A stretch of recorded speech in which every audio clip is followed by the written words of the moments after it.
গিয়েছিলাম এক কাজের জন্য আর করে আসলাম আর এক কাজ। কেন বলছি অবশ্যই জানতে পারবে পুরো ব্লগটি দেখলে। তাহলে আর দেরি কিসে, চলো শুরু করা যাক। সো আজকে যাচ্ছি আমরা অ্যাক্রোপলিস। দিদি আর ননি আছে সামনের দিকে, চলো ওদের সাথে দেখা করি একেবারে। ওরা সামনের দিকে রয়েছে কিন্তু গোপাল রয়েছে আমার কাছে। এই বাড়ি থেকে অ্যাক্রোপলিস যেতে সময় লাগে মিনিট 10, কিন্তু চিন্তা এখন একটাই, তাড়াহুড়োয় বেরোতে গিয়ে সাথে এক সঙ্গীকে আনিনি, তা হলো এই বর্ষার সঙ্গী। হাঁটতে হাঁটতে ননির দেখাও পেয়ে গেছি আর এখানে অ্যাক্রোপলিসেরও দেখা পেয়ে গেছি। সামনে মঙ্গলাতে ওয়েট করছে আমাদের জন্য, সেখানে এখন যাচ্ছি। যাক বাবা, একদিক থেকে তো বাঁচোয়া, মাঝখানে বৃষ্টিটা আমাদের আর ব্যাঘাত ঘটাতে পারেনি। অ্যাক্রোপলিসের মধ্যে আমরা ঢুকেই গেছি। সমস্যা এখন একটাই, নিচে আপাতত কোনো গাড়ি দেখা যাচ্ছে না যেগুলো বাচ্চারা চড়ে। যদি একবার দেখা যায় তাহলে আর রেহাই নেই। তখন কিন্তু আমাদের এই ছোট বাবুকে চড়াতেই হবে। বায়না যদিও আমার কাছে করে না, কিন্তু দিদির কাছে করে, আর দিদির কাছে বায়না করলেই ও সেই বায়না পূরণ করার চেষ্টা করে। চলে এসেছি আমরা ফুড কোর্টের কাছে। আরে না না, খাবার কিছু খাবো না। ফুড কোর্টের পাশে যে টাইম জোন আছে আমরা এসেছি সেখানে, কিন্তু টাইম জোনটা এই মুহূর্তে বন্ধ রয়েছে, কারণ কিছুদিন আগে এখানে আগুন লেগেছিল, সেইটারই এখনো মেরামতি চলছে। যাক, কি আর করব, অন্য কোনো দিন আসা যাবে। আপাতত চলো অ্যাক্রোপলিস থেকে বেরিয়ে পড়ি। দেখেছো, যেখানে বাঘের ভয় সেখানেই সন্ধ্যা হয়। ঠিক ছাতাটা আজকে আনিনি, তখনই বৃষ্টি তার তেজ দেখানো শুরু করে দিয়েছে। কিন্তু আমার বেশ ভালোই লাগছিল দাঁড়িয়ে দাঁড়িয়ে এই সুন্দর বৃষ্টিটা উপভোগ করতে। বৃষ্টির গতি ওইদিকে কম হওয়ায় আমরা চলে আসলাম সামনেই একটা চায়ের দোকান, আর এইখান থেকেই কিন্তু আমরা প্রত্যেকবার চা খাই আসলে। বৃষ্টি মাঝে মাঝে ঝিরিঝিরি হচ্ছে, মাঝে মাঝে আবার গতি তার বাড়াচ্ছে। বৃষ্টিতে ঘোরানোর মজা কিন্তু এক আলাদা অনুভূতি। কার কার ভালো লাগে বলো তো বর্ষাকাল বা এরকম বৃষ্টির ওয়েদারটা? চায়ের দোকানের ভিড়ের কারণে চা না আসলেও বিস্কুট চলে এসেছে, আর তারপর দিদি সঙ্গে সঙ্গেই নিয়ে আসলো চা।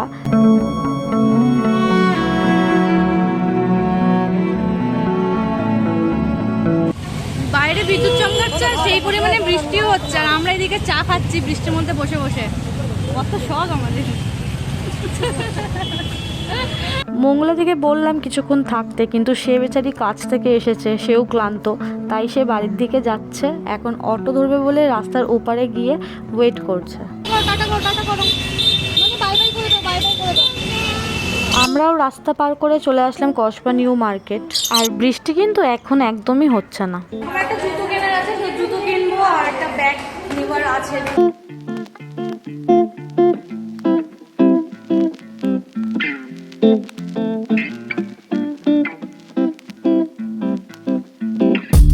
এই জুতোগুলো এখন ছেলে মেয়ে প্রত্যেকের পায়ে তোমরা দেখতে পারবে। আমারও অনেক দিন ধরে নেবার ইচ্ছা ছিল, তাই আজকে নিউ মার্কেটের কাছে এসেছি। ভাবলাম একেবারে দেখেই যাই কালেকশন। এনার কাছ থেকে আমি সেম একটা সবুজ জুতো নিয়েছিলাম, কিন্তু জুতোটা ডিফেক্ট থাকায় ফেরত দিয়ে গেছিলো দিদি। যাক, আমার কাছে তো পিঙ্ক কালারটাই বেশি ভালো লাগছে, তাই আমি পিঙ্কটাই নেব ভাবছি। আচ্ছা, এগুলো চৌকো শেপের মধ্যে আসবে না? আমি জুতোর থেকেও বেশি প্রয়োজন ব্যাগটা, তাই ব্যাগের দোকানে আসলাম। দেখি এখানে ব্যাগ যদি পছন্দ হয় তাহলে নেব। আর এখানে কিন্তু বর্ষাকালের জন্য ছাতাও রেখেছে, বাট বাইরে বৃষ্টি কমে গেছে, এছাড়া বাড়িতে ছাতাও রয়েছে, বেফালতু নেওয়ার প্রয়োজন নেই। ওই দোকান থেকে একটা ব্যাগ পছন্দ হয়েছিল, সেই ব্যাগটা নিয়ে নিয়েছি। আর তারপর এখন দিদি বললো চল ননির জন্য একটা গাড়ি কিনে দিই। ও দিদির কাছে গাড়ি করছিল, সেই কারণে। দেখো যেটা ভালো হবে সেটা ভালো হবে। এটা কত? ননির জন্য গাড়ি নিতে বারণ করলাম, একটা ওয়াটার বোতল নিয়েছি। আর রূপম তার গাড়ি দেখছে। আর পাশে যে মা কালীর মন্দিরটা সেটা এখন বন্ধ হয়ে গেছে, অনেকটা রাত হয়ে গেছে তো তাই। আর এইদিকে ননির কাণ্ড দেখো, আমি বকা দিয়েছি বলে আমার কোল থেকে নেমে ও রাস্তার মধ্যে বসে পড়ছে।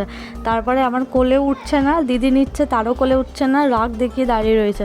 আর আমার পায়ে খেয়াল করলে আমি কিন্তু নতুন জুতোটা পরে নিয়েছি অলরেডি। এখন আমায় ওকে আদর করতে হবে, তারপরে ওর রাগটা ভাঙবে। অ্যাক্রোপলিস থেকে ধানমান্ডির দিকে আসতে গেলে এই উদয়ন কলা কেন্দ্রটা তোমরা দেখতে পাবে। এটা খুবই ফেমাস একটা ডান্স ইনস্টিটিউট। আমরা একটু আগে বাড়ি আসলাম, আসার সময় একটু রোল কিনেছিলাম একটা দোকান থেকে, সবাই মিলে খেতাম, খেতে খেতে চলে এসেছি। বন্ধুরা, আমরা এখন এখানে আমি খাওয়াতে বসেছি। খাওয়ার দাওয়ার দেখেই বাচ্চারা কান্নাকাটি শুরু করেছে।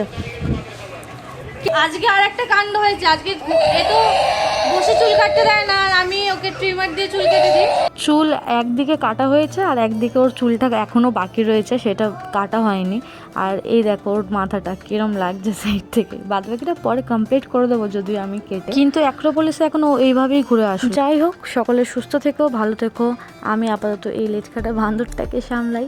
দেখা হচ্ছে নেক্সট ব্লগে।